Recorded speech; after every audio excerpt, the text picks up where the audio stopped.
I see by your transcript that you're a remarkably gifted student.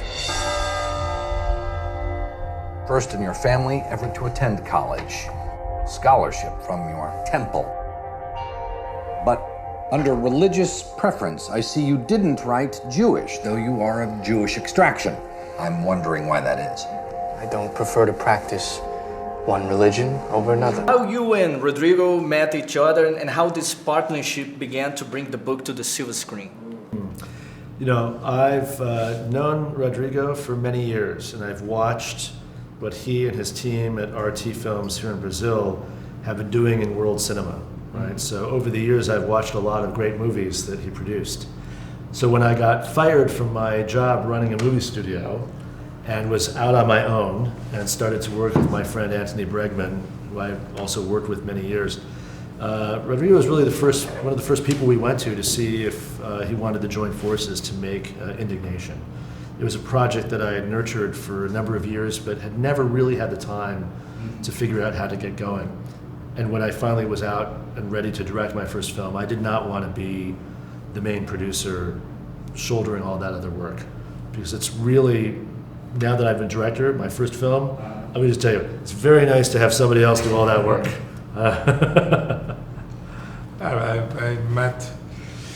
We met already 7 years, but I went to Focus office in New York to show the projects I have at the time and to see if we could make something together. One day my agent would say, hey, call me Rodrigo, I think I find something for you. You know Philip Roth? Yes, I know Philip Roth. You like Philip Roth? Definitely. Okay, which Philip Roth you are offering me? Indignation. Indignation I don't read, but I like to read it, but please send me. Who wrote the screenplay? James Schamus, please send to me. And who will direct? James Schamus, please send to me. And when I arrive, I look, first page, and I, Lorenzo, please, today I'm traveling. You read today, and I'm gonna read on Monday, but we're gonna make the film. Who is producing? Anthony Bregman. He's a friend, let's make the deal. Something like that. It was so fast. And beside the wonderful directing and the amazing photography, something that I love so much was the dialogue. I didn't read the book, but I want to know how much do you create inspired by the book and how much the dialogue is exactly like the book. You know, I stole the best stuff in the book. So the best dialogue in the movie, I can say, I'm not being humble, is just stolen from Philip Roth. That said, it was hard because the book only alludes to many of the scenes that we actually have in the film. So I had to create dialogue that was in the same zone as Philip Roth's, and that was fun. I had a great time doing it. There's many scenes that are created completely, 100% are imagined, and the dialogue is completely made up in the screenwriting process. The hardest thing to do was to take Philip Roth's dialogue and key scenes and have to shape it or edit it or write one or two sentences in between things, because in the movie you have to shape it. And that was very tough, weirdly enough. So it's very easy for me to write completely original dialogue for scenes, and it was terrifying to write even just changing a comma or a thing in scenes where I was stealing from him. And the best scene for me is the one, the Marcus talking with the director. Oh yeah. And that's crazy. That is really just a transcription from the book, except we had, and it's exactly what I was talking about. The editing and the molding and the shaping were very painful. And that was tough. That was really, really tough. But most of that is the genius of Philip Roth. Of course. What were the criteria to lead you to choose Logan Lerman to portray Marcus? Oh, well, we love Logan Lerman. A few things. I needed a partner for this movie because we didn't have a lot of money, but thank you for what you guys found. There's enough, don't worry. But we had to move very quickly. We had no trailers on the set where the cast could go escape, and so I needed a grown-up. I needed somebody who was really an old soul and very mature. But I needed a very young man who was innocent.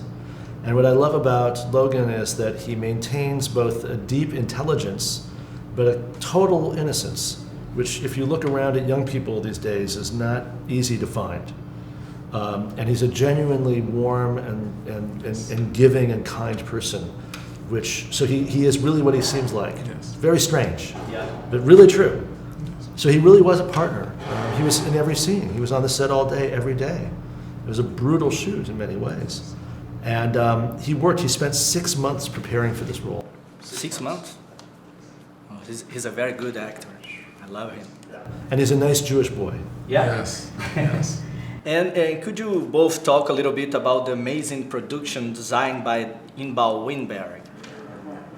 She's a friend of mine. Oh, really? Oh, well, we gotta have a drink. She's, Inbal shares with me a passion for research. That the longer and harder you dig into the minutest detail, the stronger you feel when you come out the other side with a vision. So her research and mine were really dovetailed, and we worked so well together because she's just so anally retentive the way I am. We really just felt it. But at a certain moment, she's very bold. She really makes a decision. And so we were able to work together over weeks and weeks of pre-production to make very strong decisions about what the color in particular pattern of the film would be. So there's a narrative to the film that's related to color. And Inbal I created what I called Team Color because we were using digital camera, like you have here. So you know with this camera, for example, that reds in particular can get quite hot. You know, they can really pop off the screen. So we worked with our production designer, our cinematographer, our costume designer, hair and makeup, everybody together, and we worked on a whole way in which through the whole film the colors change and then they go back again. What worries me is Olivia Hutton's mental history, especially in light of the circumstances. Why did you come and stand under my window? Because it just makes me feel like I'm making sure you're okay. And Rodrigo, how was for you to produce for the first time a movie directed by another producer? That's a good question. Actually, I don't see that. I don't look at James as a producer only. I think he's an artist. The way he produces, the way people direct, and it's different. It's a different because we don't have this in Brazil too much. It's difficult for us as Brazilians know about a producer who also is who works brilliantly with the creative side, and this is something we discussed yesterday. Everyone is creative, but you need to use in your own work, and I look at him as a writer, also a producer, and as a director, because he knows how to direct. We know that he works with all the bests, and he writes for the best too, and he now is directing. This is a new. And I like to work with first-timers. It's good to work with first-time director too. It's really good. You and Donald Trump. When you released Hook, the movie, you said in an interview that you didn't have any interest in directing a movie. Yeah. Because Ang Lee directed the films you wrote. Right, yeah. So what made you change your mind? Yeah. Honestly, I got fired from my job running a studio, so I was unemployed. Ang was busy, making bigger movies with bigger technology and a bigger vision in some ways. And it was a good opportunity, to have a middle-age crisis without buying a car or ruining my marriage. So, it was a good moment to do something like that, have my crisis, and really enjoy a new experience at my age, which is something I think was a real gift. Mm-hmm. How many of us have the opportunity to try something quite new, even though I've been around and I've worked with directors, but nobody ever asked me to work with actors or where to put the camera, To have a new experience at my age was really a gift. And do you have another project in mind? I'm trying, yeah. I had to put off a lot of writing for other producers and studios while I was doing this, and then of course the travel, to be coming back to a place like Rio de Janeiro, you don't say no, and also it's the home of the film. The film really, this is our producer, we should have it here. So these kinds of obligations, and I'm producing other movies even now. I have a lot of other films. But yes, I want to go back and direct again. It's a great gig. Don't let anybody tell you, like if they, how I suffer, it's a fantastic job. Yeah. So thank you. Thank you so very much for the That was interview. great, yeah. Thank you. Lovely. Great talking to you.